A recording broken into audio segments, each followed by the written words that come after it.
Here I have Nissan Ariya Nismo, and let me show you how to use map scrolling information.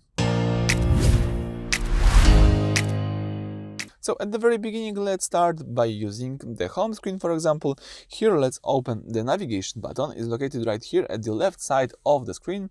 And as you can see now, you've got access to your navigation app. If you have opened the navigation app, you've got access to the settings. The settings is this icon right here at the top of the screen. Let's just tap settings.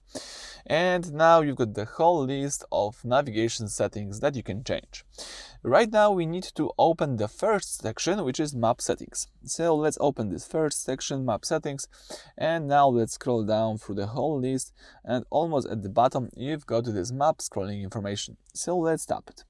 As you can see here, you can enable or disable address book icons, traffic pop-ups, destination waypoint icons, also the points of interest pop-ups, and latitude.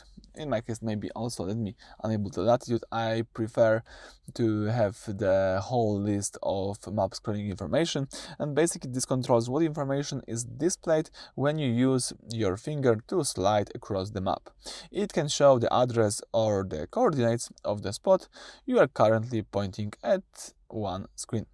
So I think that's it. Thank you for watching. Please subscribe to our channel and leave thumbs up.